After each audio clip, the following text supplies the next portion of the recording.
Parce que le Seigneur Jésus-Christ, puisque notre Dieu, il a travaillé pendant plusieurs jours, 6 jours, et il a réservé un jour où il s'est reposé. Amen. Donc ça veut dire que nous aussi, nous devons consacrer un jour pour le louer, pour l'adorer. Amen. Il y a quelques jours, il y a eu ce qu'on appelle Halloween, qui n'est autre que le nouvel an des satanistes. Ils ont fait un culte, alors il y a eu pas mal de démons par-ci par-là. Ils étaient contraints pour adorer leur Dieu. Nous aussi, quand on arrive dans la maison du Seigneur, on doit montrer aux satanistes, aux occultistes que nous sommes ravis, nous sommes contents d'adorer notre Dieu. On va proclamer très fort que notre Dieu, le Seigneur Jésus-Christ, il est le roi des rois, le Seigneur des seigneurs, et tout genou fléchit devant lui, que ce soit dans les cieux, sur la terre et sous la terre, il est Seigneur, à la gloire de Dieu Père. Alléluia, alléluia. Bien-aimé dans le Seigneur, tu es là aujourd'hui, c'est une occasion encore pour louer et adorer Dieu. Il t'a renouvelé le souffle de vie ce jour. J'ai toujours une pensée, quand il y a eu le Covid-19, il y a des gens, beaucoup, on a perdu des proches, des parents, et il manquait de l'oxygène dans beaucoup d'endroits. On s'est rendu compte que l'oxygène était très important. Alors que nous avons cette grâce-là, tous les jours, notre Dieu nous donne l'oxygène, mais gratuitement. Est-ce que vous vous rendez compte?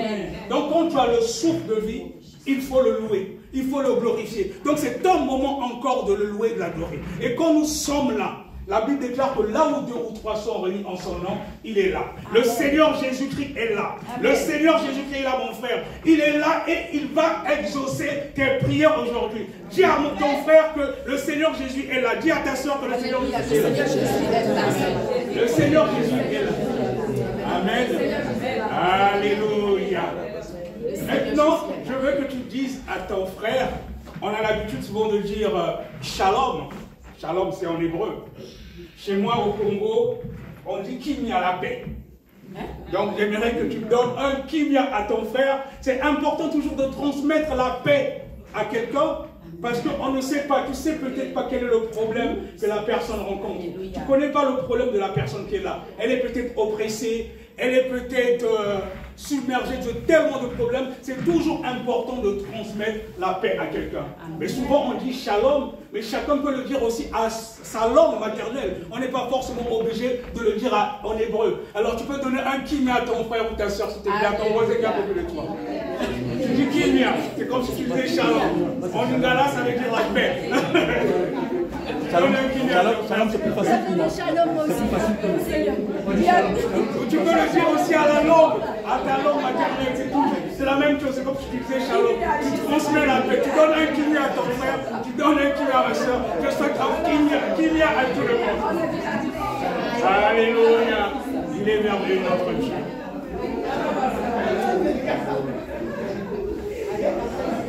Gloire à Dieu.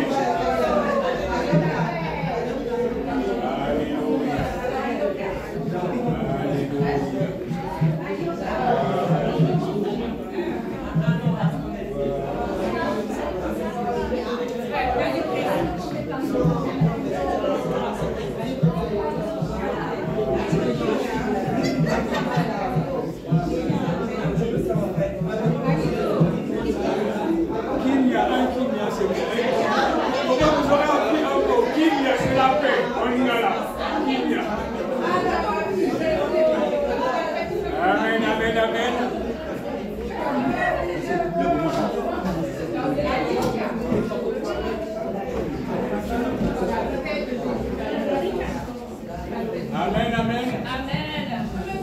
On va prier.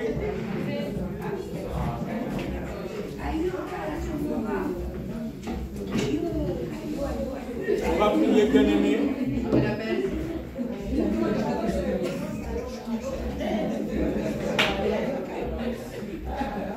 On va prier maintenant.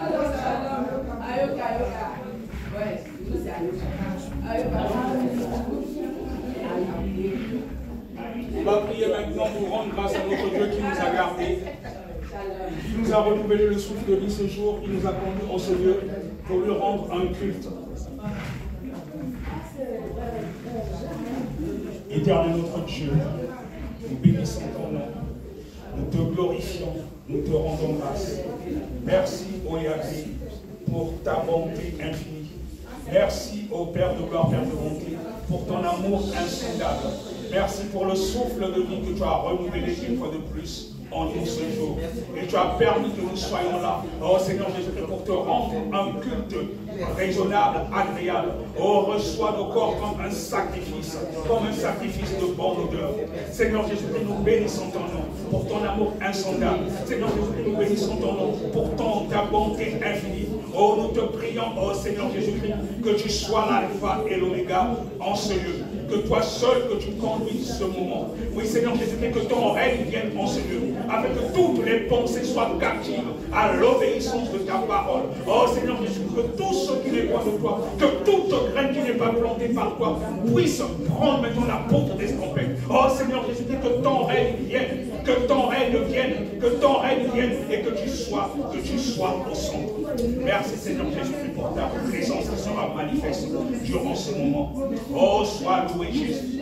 Oh, sois glorifié Jésus. Oh, sois magnifié pour l'éternité, parce que tu es le roi des rois, tu es le Seigneur des seigneurs. À toi seul la gloire, Seigneur Jésus-Christ. Tu as reçu le nom qui est au-dessus de tout nom, le nom par lequel tout genou fléchit, dans les cieux, sur la terre et sous la terre. Gloire à toi Jésus. Merci encore pour tout ce que tu ne cesses de faire dans nos vies. À toi la gloire, à toi la louange pour l'éternité. Dans le nom puissant de Jésus-Christ de Nazareth. Alléluia. Gloire à Jésus. Bien-aimés, nous allons prendre nos Bibles. Nous allons ouvrir dans le livre de Psaume, le chapitre 19, des versets 2 au verset 5. Psaume 19, 2 à 5.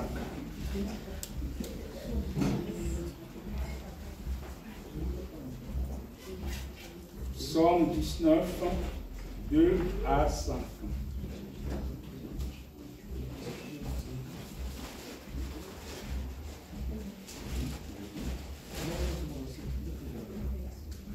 Quand vous êtes prêts, nous allons le lire ensemble. Psaume 19, 2 à 5. Il est dit: les cieux racontent la gloire de Dieu, et l'étendue manifeste l'œuvre de ses mains. Le jour, on instruit un autre jour. La nuit, on donne connaissance à une autre nuit. Ce n'est pas un langage, ce ne sont pas des paroles dont le son ne soit point entendu. Leur retentissement parcourt toute la terre. Leur accent rend aux extrémités du monde où il adressait une tente pour le soleil. Alléluia. Nous avons dit que les cieux racontent la gloire de Dieu. Alors donc on a dit que notre Dieu a renouvelé encore le souffle de vie ce jour. Nous devons le rendre grâce. On va entonner un chant. Merci, merci Jésus. Merci, merci Jésus. Merci, merci Jésus de tout cœur. Alléluia. Merci, merci Jésus. Merci, merci Jésus. Merci, merci Jésus de tout cœur. Nous te louons Jésus. Nous te louons Jésus. Nous te louons Jésus de tout cœur. Alléluia. Nous te louons Jésus. Nous te louons Jésus. Nous te louons Jésus de tout cœur. Gloire à ton nom, gloire à ton nom, Jésus. Gloire à ton nom, Jésus. Gloire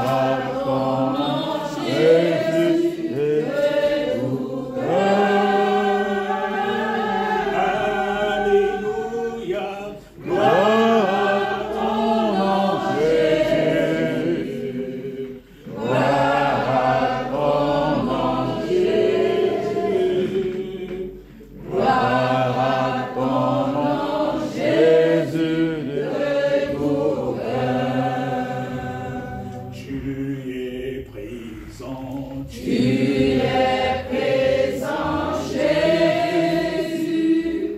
Tu es présent, Jésus. Tu es présent, Jésus, de tout cœur. Alléluia. Tu es présent, Jésus. Tu es présent, Jésus. Tu es présent, Jésus, de tout cœur. Tu es puissant. Tu es puissant, Jésus. Tu es puissant, Jésus. Tu es puissant, Jésus, de tout cœur. Alléluia. Tu es puissant, Jésus. Tu es puissant, Jésus. Tu es puissant, Jésus, de tout cœur. Alléluia. Bien aimés, nous allons encore prendre nos Bibles. Nous allons lire dans Romains 3, les versets 23 à 24. Romains 3, les versets 23 à 24. Romains 3, les versets 23 à 24.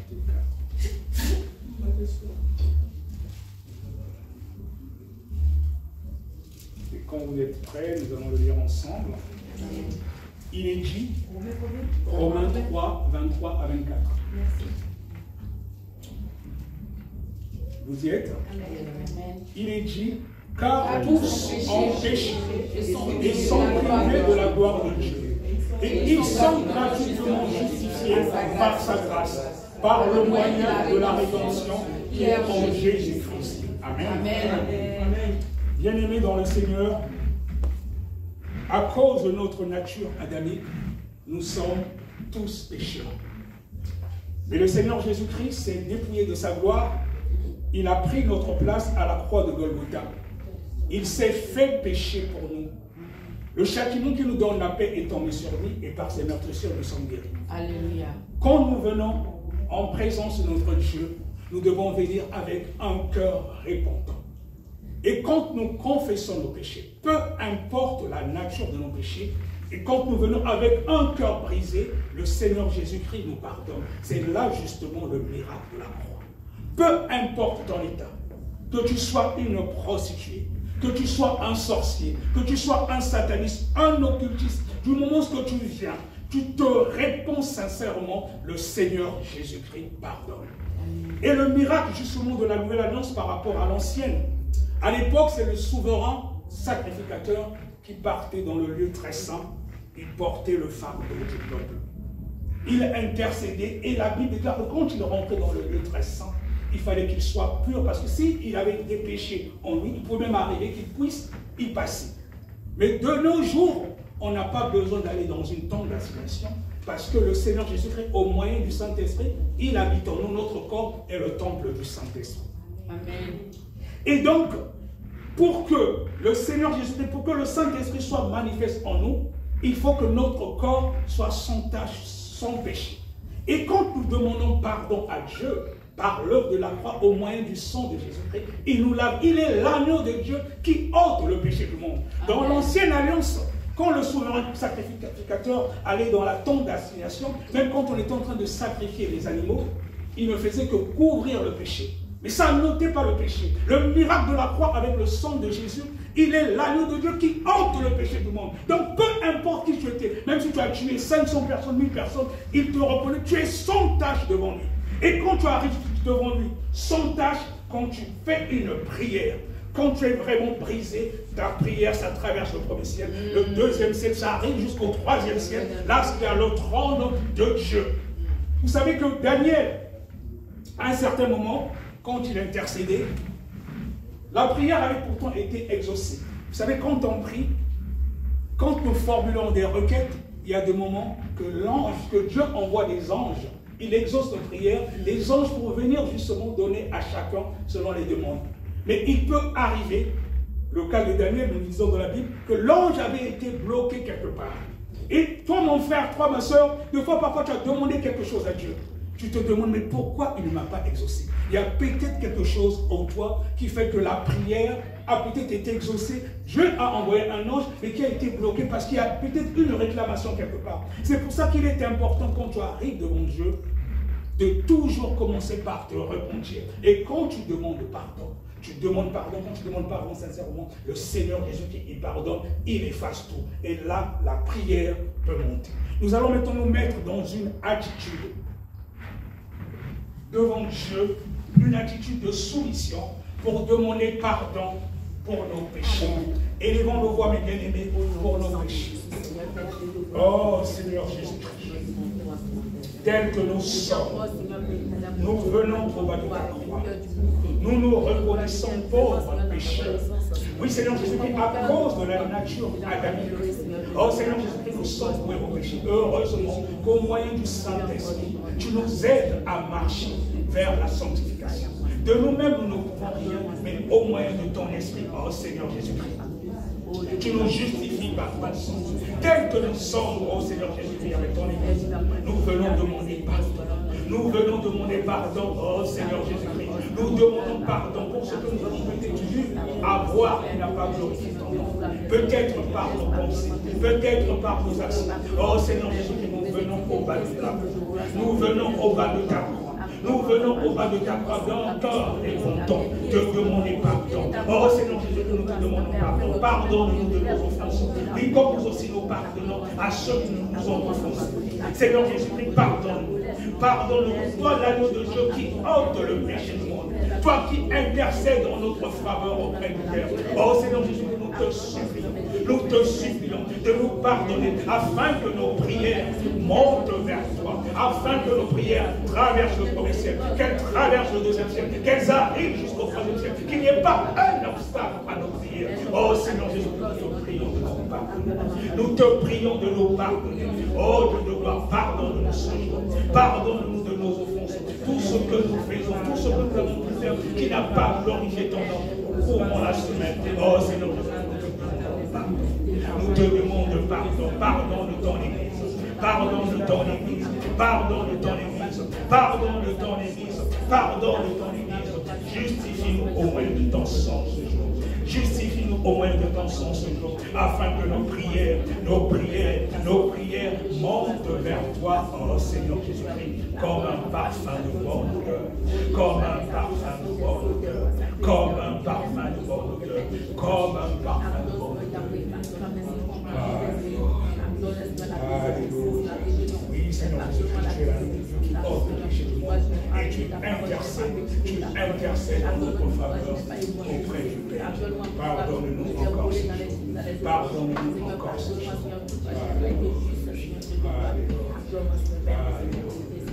Merci Jésus. Merci Jésus.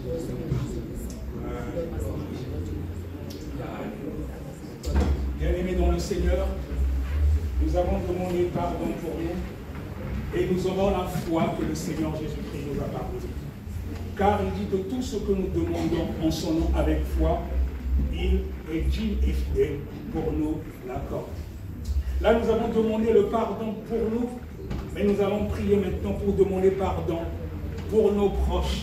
Nous allons prier pour demander pardon, même pour des gens qui n'ont pas encore reçu la révélation que le Seigneur Jésus-Christ est Dieu, que le Seigneur Jésus-Christ est le chemin, la vérité et la vie.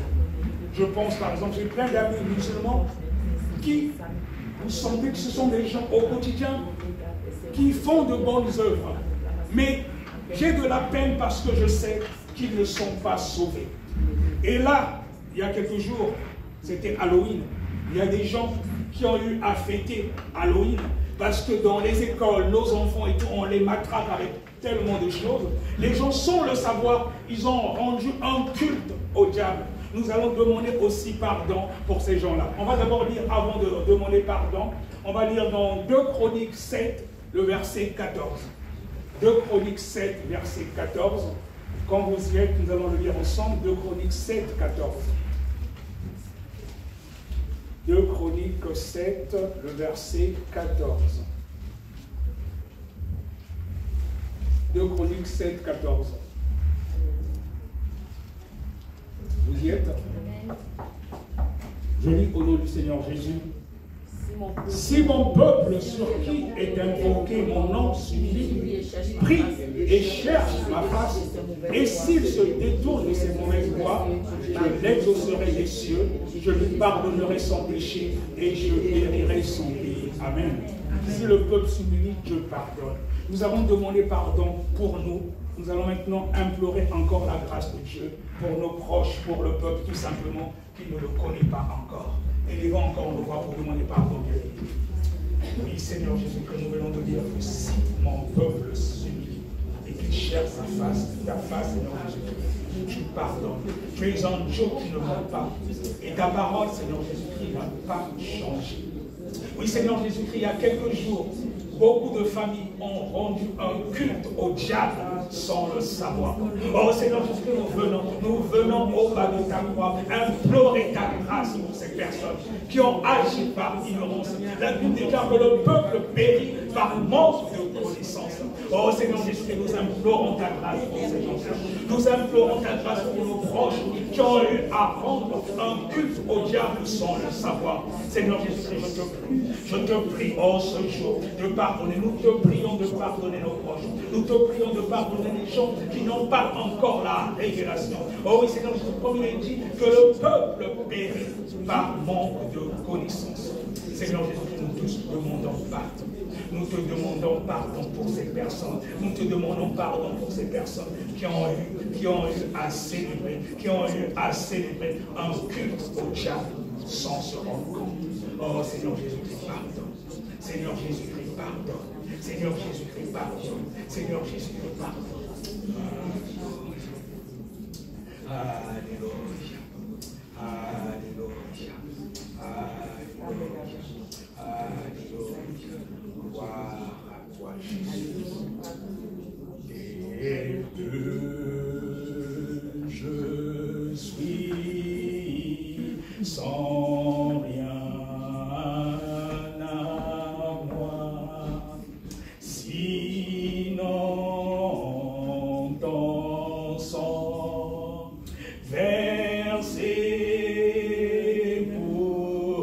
Bien-aimé, toujours dans une attitude de repentance, demandant pardon. Tel que je suis, sans rien avoir, sinon ton sang versé pour moi et ta voix m'appelle à toi, agneau de Dieu, je viens,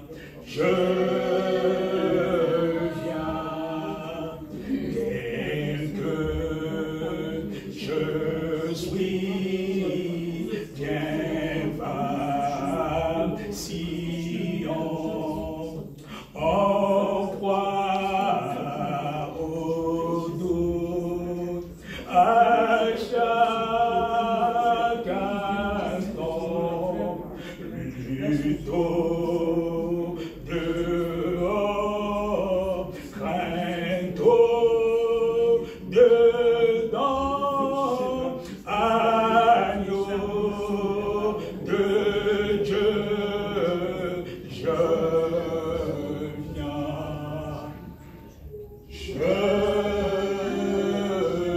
viens, alléluia. Nous avons la conviction que Dieu nous a pardonné parce que sa parole n'a pas changé. Nous allons maintenant invoquer le sang de Jésus. La Bible déclare que sans effusion de sang, il n'y a pas de pardon de péché. nous avons été pardonnés. Et nous allons invoquer que le sang de Jésus-Christ puisse nous laver, que le sang de Jésus-Christ puisse nous purifier, afin que nous soyons sans tache devant notre Dieu.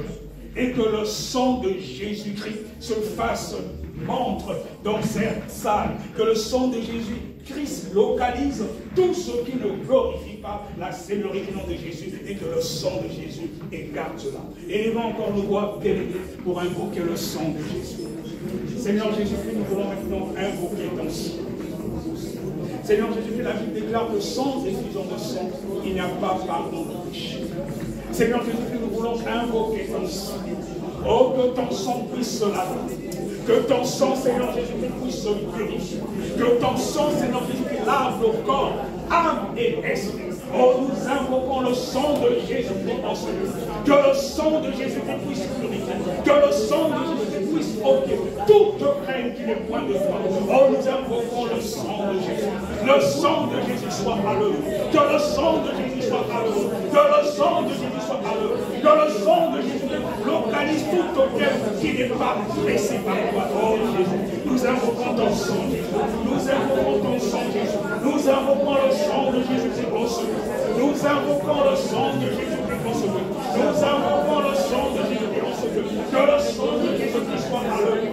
Que le sang de Jésus-Christ soit à l'œuvre. Le sang de Jésus. Le sang de Jésus. Que le sang de Jésus-Christ purifie. Que le sang de Jésus-Christ nettoie. Que le sang de Jésus-Christ nettoie tout ce qui n'est point de toi, Jésus.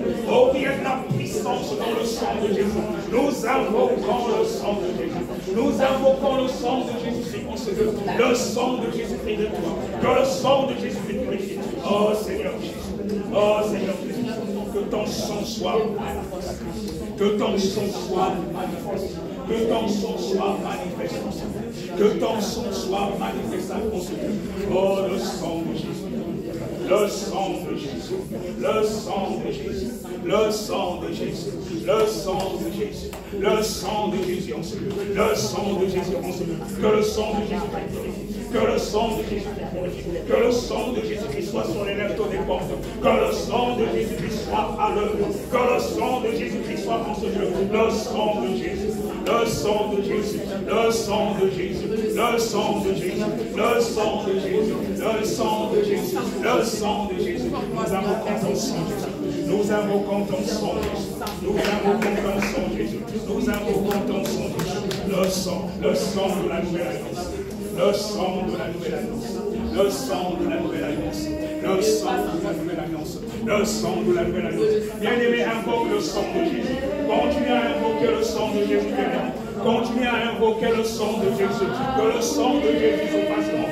Invoque le sang de Jésus. Invoque le sang de Jésus. Que le sang de Jésus qui change l'atmosphère de ce lieu. Que le sang de Jésus qui change l'atmosphère de ce lieu. Que le sang de Jésus qui change l'atmosphère de ce lieu. Que l'atmosphère change. Que l'atmosphère change. Que l'atmosphère change. Il y a la puissance dans le sang de Jésus. Il y a la puissance dans le sang de Jésus. Que l'atmosphère change. Que l'atmosphère change. Invoque le sang d'ennemi. Invoque le sang d'ennemi. Invoque le sang d'ennemi. Le sang de Jésus. Le sang de Jésus. Le sang de Jésus. Le sang de Jésus. Le sang de Jésus. Le sang de Jésus. Le sang de Jésus. Le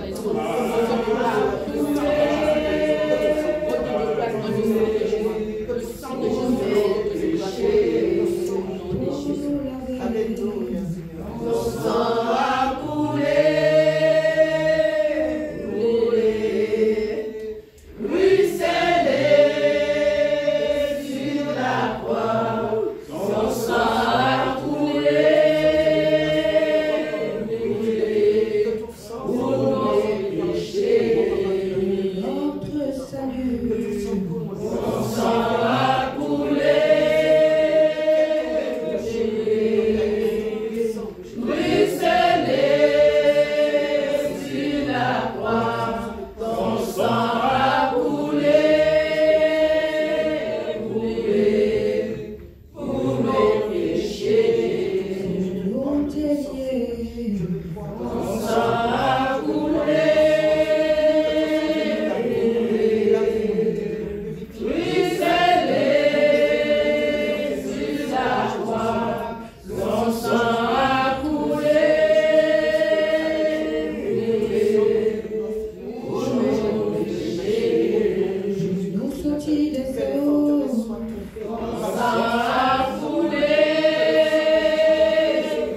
dans Exode 12, le verset 13. Exode 12, le verset 13. Exode 12, le verset 13. Exode 12, le verset 13. Nous lisons au nom du Seigneur Jésus. Le sang vous servira de signe sur les maisons où vous serez. Je verrai le sang et je passerai par-dessus vous. Et il n'y aura point de plaie qui vous détruise quand je frapperai le pays d'Égypte. Amen. Là, on parle du sang qui sert justement de signe. C'est-à-dire que si l'ennemi veut frapper à cause de la présence du sang de Jésus, même quand nous sommes dans nos maisons, quand nous invoquons le sang de Jésus sur les linteaux de nos portes, il ne peut plus accéder. Amen. Là, il est dit, le sang vous servira de signe sur les maisons où vous serez. Je verrai le sang et je passerai par-dessus vous. Il n'y aura point de plaie qui vous détruise. Amen. Amen. Je te dis, mon bien-aimé, mon frère, ma soeur, toi qui es là aujourd'hui, il n'y a pas de plaie qui va te détruire à cause de la puissance du sang de Jésus. Amen. Il suffit tout simplement d'avoir la foi. Pendant que nous y sommes, j'ai un petit témoignage à donner, si ça peut édifier quelqu'un, l'esprit me pousse à le faire. Pendant que je suis en train de feuilleter les pages en fait de ma Bible, vous remarquerez qu'il y a des pages qui sont déchirées. Il y a des pages qui sont déchirées. En fait, c'est une Bible que j'ai, ça fait déjà 30 ans. Ça fait 30 ans que j'ai cette Bible. Et c'est une Bible qui a une valeur symbolique pour moi. J'ai d'autres Bibles en dehors de celle-là, mais celle-là, je l'utilise souvent parce qu'elle a une valeur symbolique. Et deux fois, il arrive, quand je cherche un passage, je vois qu'il y a une feuille que je ne retrouve pas. Mais c'est la Bible que je garde toujours, bien que j'ai d'autres Bibles à la maison. Pourquoi elle a une valeur symbolique? Il y a environ 30 ans, quand je quittais le Congo-Brazzaville pour les études supérieures en France, lors de ma majorité, je venais de perdre mon père. Je venais de perdre mon père et ma maman me dit, mon fils, je n'ai rien à t'offrir, mais prends ma Bible. En fait, c'est la Bible de ma maman. Elle me dit, prends ma Bible, tu vas en France, mais continue à vivre selon les préceptes de ce livre, ne te détourne surtout pas de cela. Et depuis, et je garde cette Bible précieusement parce qu'il y a une valeur symbolique que des fois, même quand je feuillette, je regarde les endroits où parfois c'était ma maman qui faisait des annotations. Et c'est pour ça que je la garde très précieusement. Donc je viens avec cette Bible ici en France. J'ai été étudiant et tout ça, j'ai terminé mes études, j'ai commencé à travailler. Mais quelques années après, près de 20 ans après mon arrivée en France, ma maman était gravement malade au Congo. Et quand on me l'a appris, ben, la maladie avait déjà tellement avancé. La maladie avait déjà tellement avancé. J'ai dit non, papa n'est plus là, je ne peux pas laisser que maman aussi puisse mourir. J'ai dit bon, je vais aller la chercher pour qu'elle puisse venir se soigner ici en France. Après je me suis dit, j'ai beau être français, mais là-bas, rien n'est garanti qu'on puisse lui donner le visa. Qu'est-ce que j'ai fait en homme de foi? À l'époque, c'est Sarkozy qui était président de la République. J'ai écrit à la présidence de la République. J'ai expliqué le cas de ma maman, qu'elle était gravement malade, que je devais aller la chercher pour l'amener, pour qu'elle vienne se faire soigner en France. J'ai dit que voilà, que je suis un citoyen français, je paye mes impôts, je ne veux pas qu'on refuse le visa à ma maman. C'était vraiment un courrier en même temps que je demande de l'aide, mais en même temps, j'affirmais mes droits. Et donc même mon épouse à l'époque, quand elle a dit, est-ce que tu es normal là? Tu te rends compte que tu es en train d'écrire au président de la République? J'ai dit, je suis un homme de foi, je vais aller chercher ma maman pour que je ramène ma maman. J'ai adressé le courrier. Une semaine après, j'ouvre ma boîte aux lettres, présidente de la République française. Et je me souviens toujours, le chef du cabinet, c'était Didier Goubet. Oui, le président de la République a été très touché par votre courrier et tout. Vous pouvez aller chercher votre maman et tout. C'était déjà un premier témoignage. Donc je prends 2 billets d'avion à Air France, je prends le mien et je prends aussi celui de ma maman. Donc je suis arrivé au Congo-Brazzaville. Et j'arrive au niveau de l'ambassade de France, là-bas, vous savez souvent comment ils sont là-bas, ils jouent le gros dos et tout. À un certain moment, un jour là, j'ai même ramassé un là-bas qui m'avait énervé. Il croyait que j'étais venu pour le visa. Je l'ai mis à sa place. Je suis venu chercher le visa. Je veux rencontrer le consul. Ah, mais j'étais avec moi, en tout cas, je suis un homme de foi. Quand je suis décidé, je fonce. Et les gens commençaient à me mener en bateau. Je veux rencontrer le consul. Le premier jour, ça n'a pas marché. Je suis reparti encore le lendemain. J'ai insisté. Les gens ne voulaient pas encore rencontrer. J'ai voulu faire du tapage au consulat de France au Congo-Brazzaville. Et finalement, on m'a laissé rencontrer le consul. Et je rencontre le consul. Il dit, oui, il me dit, monsieur Kisangou, j'ai appris que vous voulez me rencontrer, il n'y a pas de souci. Il m'a remis le passeport congolais de maman avec le visa pendant qu'elle était habitée au CH. Donc, il m'a remis le visa de maman en main propre, le consul, et vous pouvez emmener votre maman. J'ai emmené maman pour les soins en France. Bon, c'était le cancer. Malheureusement, c'était déjà en phase terminale, parce que je ne savais pas quand je suis arrivé au Congo. Et quand j'arrive en France, quand je l'emmène à l'hôpital, on me dit en cancérologie, bon, on a fait le scanner, parce que là-bas on n'avait pas fait le scanner. On dit, bon, mais on ne donne pas plus de 6 mois à votre maman. Bon, ça j'ai gardé pour moi, je n'ai pas dit à maman. Et je continue à intercéder, la motiver. Et il y avait des séances de chimio, radiothérapie des fois à l'hôpital, une semaine à la maison, une semaine à l'hôpital, et c'était comme ça. Et malheureusement, elle n'est restée qu'un mois et demi et puis elle a rendu l'âme. Et je vais venir pourquoi je veux vous parler de ça. Et pendant qu'elle était à l'hôpital, lors des séances de radio et chimiothérapie, je me suis rendu compte que maman était venue en France, mais elle n'avait pas emmené de Bible. Donc, elle m'a dit, est-ce que tu peux me chercher une Bible? Et quand je vais à l'hôpital, je lui redonne sa Bible. Je dis, maman, tu sais quand j'ai quitté le Congo, c'est la Bible que tu m'avais donnée. Elle était émue. Je dis, mais tu l'as encore? Je lui ai dit, je l'ai toujours. Et donc, c'est la Bible. Pendant qu'elle était à l'hôpital, c'est la même Bible qu'elle était en train de lire. Et j'ai senti que ça l'a vraiment fait du bien. Mais seulement le Seigneur Jésus a décidé qu'elle puisse partir parce qu'à un certain moment, il y avait la souffrance. C'est vrai que j'ai vécu. Je n'avais jamais entendu parler. J'avais entendu parler de cancer, mais je n'avais vraiment jamais vécu ça. J'ai vécu ça à la maison pendant que maman écrivait la morphine ne réagissait plus. Il y avait des cris de foi. J'avais vraiment du mal. C'était une période où j'avais vraiment maigri. Il était même arrivé même un jour, je sentais que maman est en train de partir. Je sens que les os commencent à tourner en train de partir. J'appuie sur ça au niveau du cœur. Maman ne part pas, j'intercède. À l'époque, je crois que je devais avoir 30 ans et tout. Mais je prie. Et j'ai vécu tout ça, j'ai vécu tout cela, mais Dieu m'a fortifié. Mais en venant toujours au témoignage là, c'était pour parler de la Bible. Et l'Esprit me pousse à parler de cela aussi pour fortifier quelqu'un. Donc finalement, on m'avait dit qu'elle devait être là pendant 6 mois.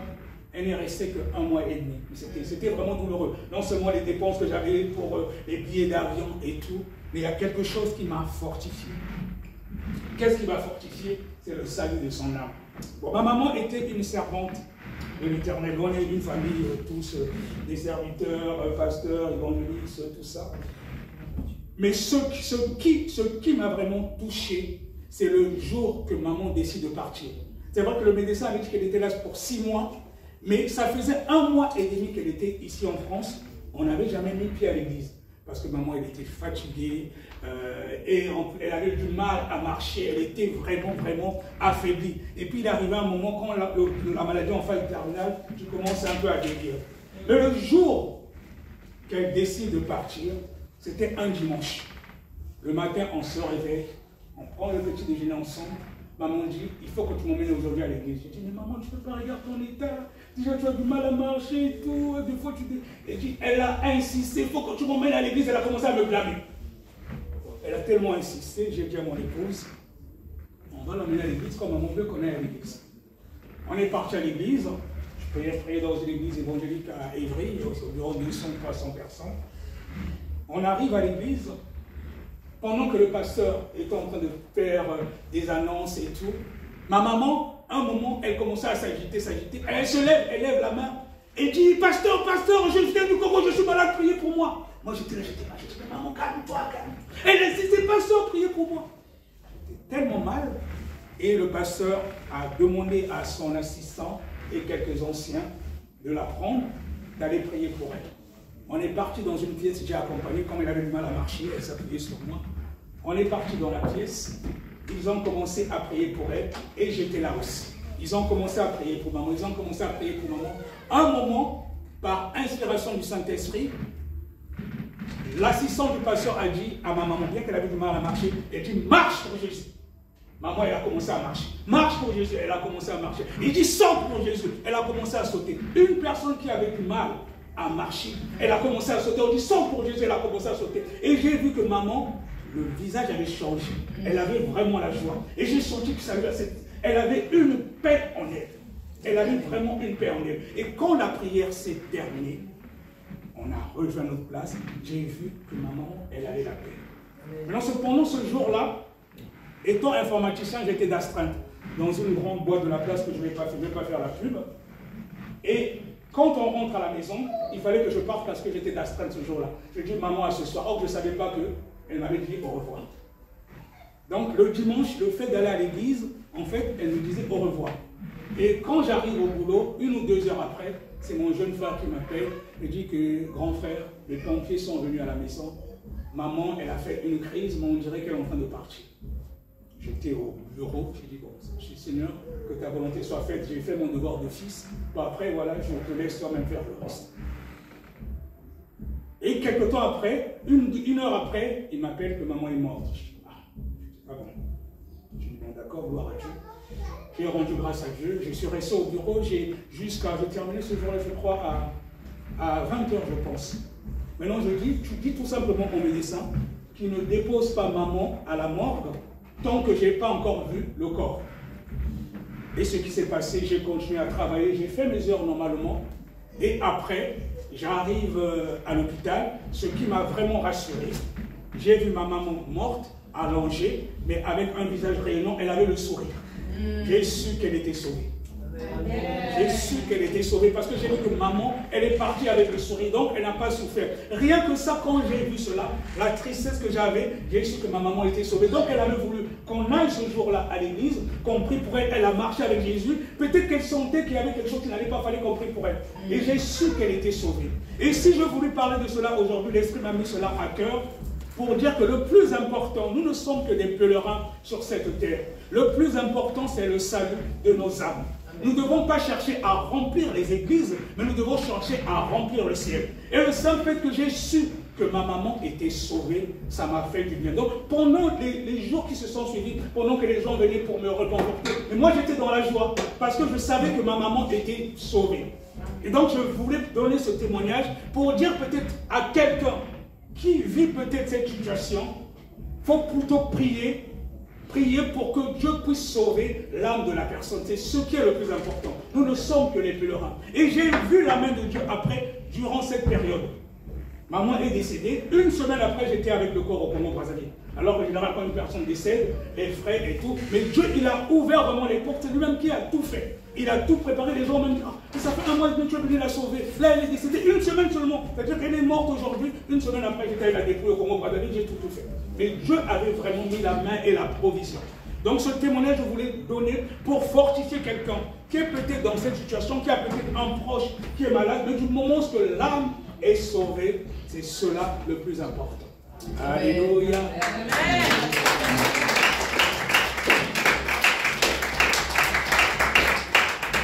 On va continuer encore, on va allouer notre Dieu. Voilà.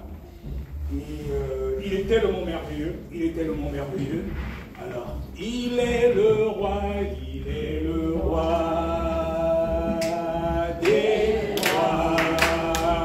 le Seigneur des seigneurs. Son nom est Jésus, Jésus, Jésus, Jésus. Oh.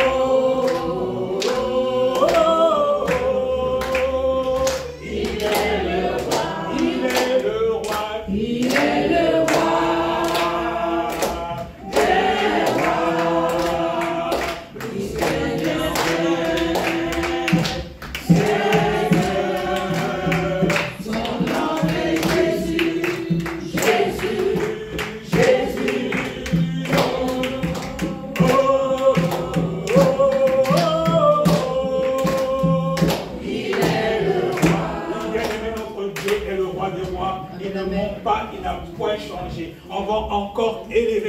croix pour demander que son règne soit manifeste en ce lieu, lui le roi des rois. Seigneur Jésus-Christ, nous voulons encore élever ton nom. Seigneur Jésus-Christ, nous voulons encore magnifier ton nom. Nous voulons encore élever ton nom, t'exalter. Toi, le roi des rois, que ta présence soit manifeste en ce lieu. Oh, remplis-nous de ton esprit. Que ce lieu soit rempli du Saint-Esprit. Que le Saint-Esprit puisse nous accompagner, Seigneur Jésus-Christ. Que seul ton règne soit manifeste.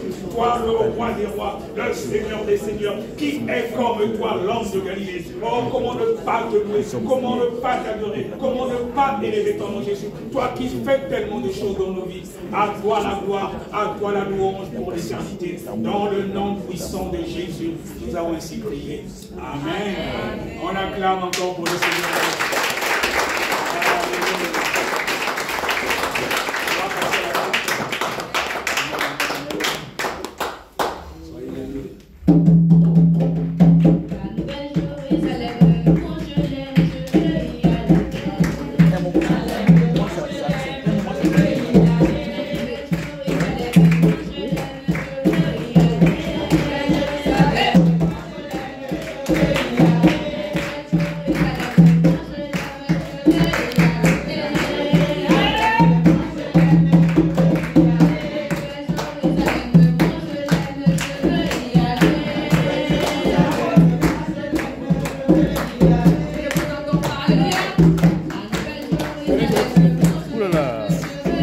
Pas bien serré.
La nouvelle Jérusalem, quand je rêve, je vais y aller. Oh, je vais y aller, je vais y aller. Oh, je vais y aller, je vais y aller. Oh, je vais y aller, je vais y aller.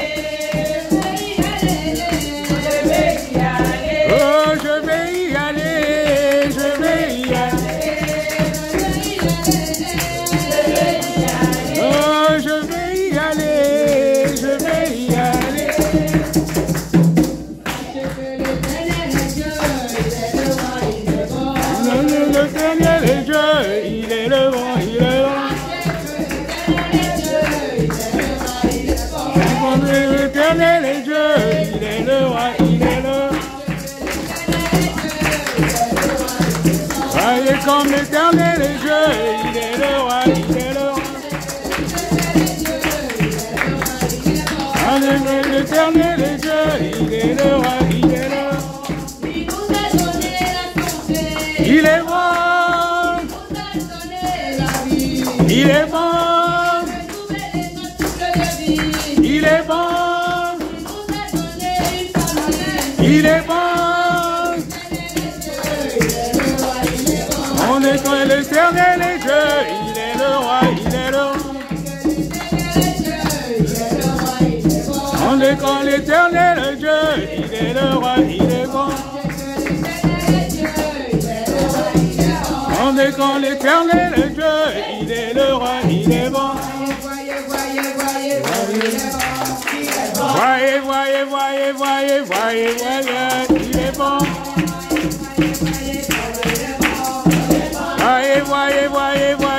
voyez, voyez, il est bon. Voyez, voyez, voyez, voyez, voyez, voyez, il est bon. Il est bon. Il est bon. Il est bon. Il est bon. Il est bon. Voyez, il est le roi, il est bon. Voyez, voyez, fermez les jeux, il est le roi, il est bon. Voyez, voyez, voyez, voyez, voyez, il est bon. Voyez, voyez, voyez, voyez, voyez, il est bon. Voyez, voyez, voyez, voyez. Il est bon. Il est bon. Il est bon.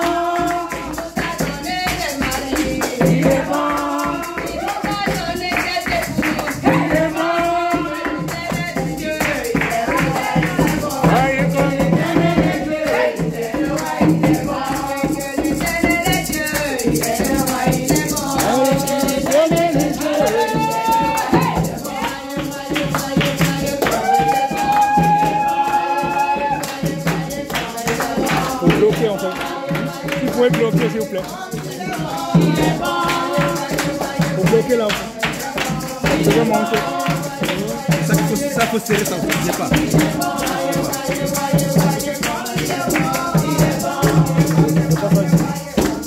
Tiens, c'est bon là.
Hey!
Yeah.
Père de gloire, Dieu éternel, je viens encore baisser ma personne devant toi en ce moment. Seigneur, parce que ta parole est la vérité dès le commencement. Je ne suis rien, Père, que je m'efface et que tu paraisses à travers le Saint-Esprit. Père, tu as dit sanctifie-les par ta vérité et ta parole est la vérité. Seigneur, que ta parole parle encore à nos cœurs en ce jour. Que l'Esprit de Dieu soit encore à l'œuvre. Disposez les cœurs. Père, je veux lier toute puissance de fatigue, de sommeil, toute puissance de distraction. Que nos cœurs soient tout ouïs à ta parole pour la gloire de ton nom. Sois béni à jamais au nom tout-puissant de Jésus-Christ. Amen, amen. Amen. Amen. Nous allons plus ou moins poursuivre sur l'enseignement que nous avons commencé la semaine dernière. Alléluia. On a commencé vraiment à comprendre l'appel de Dieu. On a compris en fait que le premier appel que Dieu adresse à l'homme n'est pas d'abord l'appel au ministère, mais l'appel à la sainteté. Amen. Parce qu'on ne peut pas servir Dieu si on n'a pas d'abord répondu à la sainteté. Parce que Dieu est saint, voyez-vous. Et la sainteté, c'est le seul critère par lequel les hommes entreront dans le ciel. Il a dit dans Hébreu, recherchez la paix avec tous et la sanctification sans laquelle personne ne verra le Seigneur. On a compris aussi que, vous savez, je suis arrivé un peu tard, je vois que je vis à 15 ans, mais je suis arrivé un peu tard parce que j'ai pris le pasteur Théo, et puis, mais avant cela, j'avais un rendez-vous avec des frères. Parce qu'il y a des frères, bon, ils ont un peu du mal avec lui, ce sont les saints de Dieu, ce sont des très bons amis à moi. Et il y a un qui est venu chercher la l'aéroport ce matin quand je revenais de l'Angleterre. Et il me dit, on a baptisé un frère. Il était content de son baptême. Et quand on est arrivé à la maison, il a dit, mais à moi il faut que tu puisses prier pour le frère. Je lui ai dit que je ne suis pas enthousiasmé à prier. Et quand on a commencé, on s'est assis avec le jeune homme qu'ils avaient baptisé. C'était un peu le temps. J'ai écouté le jeune homme. Et puis je posais la question au jeune homme. Qu'est-ce qui t'a motivé à passer par le baptême? C'est un jeune juif. Il dit non, Satan est venu me tourmenter, et puis, voilà. Et donc, quand Satan est venu me tourmenter, ça lui a parlé, bien évidemment, sous la pression des autres frères, il allait se baptiser. Je lui ai dit, mon ami, on ne baptise pas des hommes, des femmes qui ne sont pas sortis du péché. Amen. On baptise les enfants de Dieu. C'est pourquoi la mission, Dieu nous a demandé, quand les personnes reviennent, de repasser par le baptême. Il y a des choses que Dieu a permises, mais que Dieu n'approuvait pas forcément. Comment vous allez baptiser quelqu'un, la personne a des démons dans sa vie? En quoi son baptême rend témoignage de l'amour de Jésus-Christ? Parce que dans Hébreu 2,14, la Bible déclare, par sa mort, il a réduit à l'impuissance celui qui détenait la puissance de la mort, c'est-à-dire le diable. Mais toi, tu vas te baptiser, tu vas t'identifier à la mort de Jésus, et Satan domine encore ta vie. Il y a un problème. J'ai dit aux frères, dans la vérité, moi, si je peux éveiller ce jeune homme-là, c'est de l'éveiller à une sincère repentance. C'est qu'il accepte véritablement Jésus-Christ dans son cœur et qu'il se répande de ses péchés. On va déjà commencer sur cette base. Parce que je leur ai dit, mais vous l'avez baptisé, le gars n'est pas sauvé. La Bible dit, celui qui croira et qui sera baptisé sera sauvé. Je leur ai dit, mais le baptême précède la foi. Or, à ceux qui ont cru en son nom, elle a donné, Jean 1,12, le pouvoir de devenir enfant de Dieu. Mais la vérité, c'est que quand vous êtes devenu enfant de Dieu, vous avez la victoire sur le monde. Dans le livre de Jean, 1 Jean, je vais dire, 7, je crois, verset 4. Tout ce qui est né de Dieu triomphe du monde, Et la victoire qui triomphe du monde, c'est votre foi. Je dis toujours, la victoire sur le monde est une question de naissance. Le chrétien ne vit pas sa vie chrétienne pour obtenir la victoire sur le péché. Si vous commencez la vie chrétienne sur cette base-là, vous aurez des sérieux problèmes. Le chrétien commence sa vie chrétienne dans la victoire sur le péché. Qui naît de nouveau par le moyen de la foi, il a triomphé de la nature du péché. Le péché ne doit plus exercer sa domination sur toi. Parce que tu as reçu la vie nouvelle. Donc, si on revient vraiment aux fondamentaux de l'évangile, on va vraiment se rendre compte qu'aujourd'hui, parce qu'aujourd'hui, la plupart, comme j'étais dans ce cas, des chrétiens que je rencontre, ils se battent simplement pour avoir la victoire sur le péché. Je dis non. Christ nous a acquis la victoire sur le péché. La victoire sur le péché, c'est un don. Amen. C'est un don. Sinon, tu penses qu'avec ta capacité humaine, tu peux vaincre le péché. C'est quand Christ te donne sa nature nouvelle là. C'est la nature nouvelle de Christ en nous qui a autorité sur la nature du péché. Amen. Voilà pourquoi, durant des années de ma vie chrétienne, n'ayant pas compris certains principes, j'ai vécu ma vie chrétienne pour avoir la victoire sur le péché. Parce que je ne comprenais pas en fait que lorsque je suis réellement né de nouveau, Dieu m'a sur le péché. Vous savez, vous regardez souvent, quand vous regardez un peu les matchs de boxe, le champion, écoutez bien, il va boxer pour garder sa ceinture. Il ne va pas boxer pour obtenir la ceinture. Il boxe pour garder sa ceinture. Christ m'a donné la victoire sur le péché. Mon combat, le bon combat de la foi, c'est de garder ma victoire.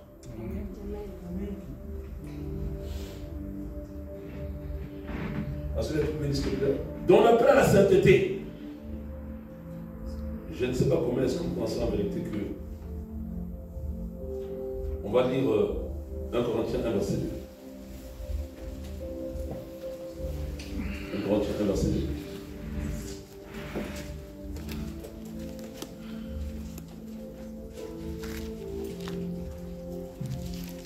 Pour nous qui avons les deux jambes en mode de forme, on peut se lever pour honorer la lecture de la parole. Je vous en prie. Amen. 1 Corinthiens 1, verset 2. Quelle est la parole au nom de Jésus-Christ. Amen. Et le frère. Oui.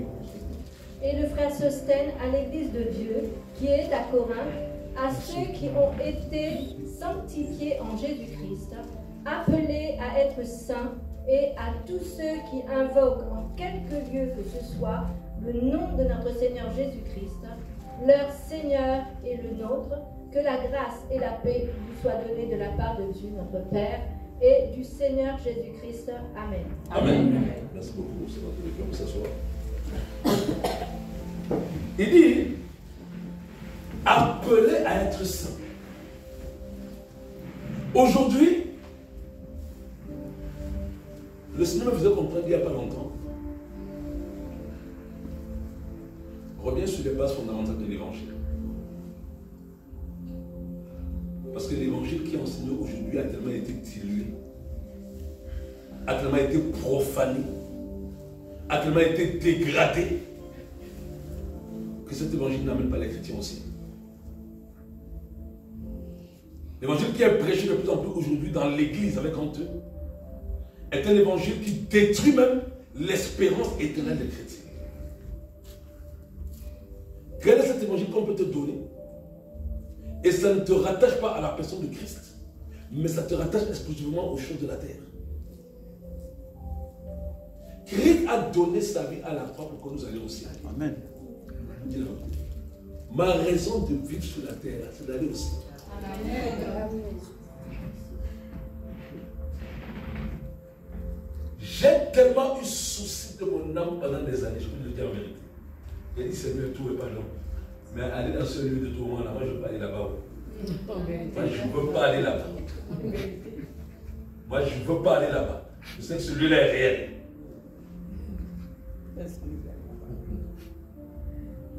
Quand en Guyane, j'étais allé prêcher et puis le Seigneur me dit, et ce jour-là j'ai bien prêché sur le paradis et l'enfer. Et des choses grosses. Vous serez en enfer, ne pas dire. Le Seigneur me dit, bon toi, tu poses-moi la question, tu meurs, tu meurs. Il dit, Seigneur, si je ne meurs pas, toi tu meurs, tu pars en enfer.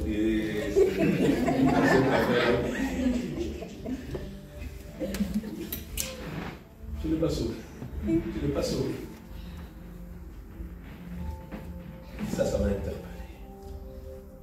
Pourquoi? Parce que même si j'étais pasteur, je m'étais éloigné des standards de la sainteté de Dieu.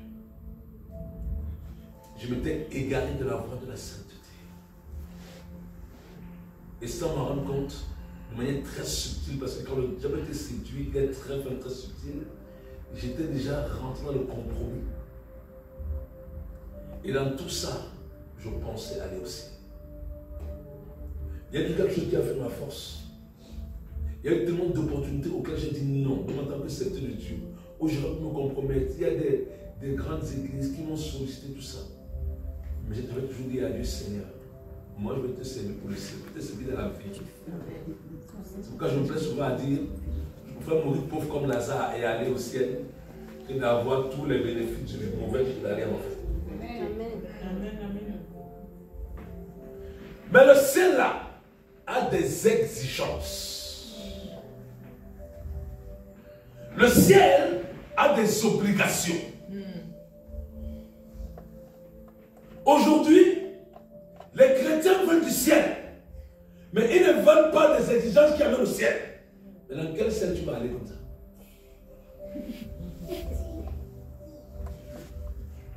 Que ta volonté soit faite sur le terrain. Qu'est-ce que cela veut dire? Que nous sommes sauvés sur la terre pour commencer à vivre la vie du ciel sur la terre. La vie du ciel commence lors de ton existence terrestre. J'expliquais la fois dernière que quand les gens meurent, ils vont en enfer. Ce n'est pas le jour où ils meurent qu'ils vont en enfer. Étant déjà sur la terre, la personne marchait déjà sur la route de l'enfer. L'enfer est sa finalité parce que sur la terre, il vivait ou elle vivait une vie dont l'aboutissement était l'enfer. Pareil. C'est sur la terre qu'on peut se vivre le ciel.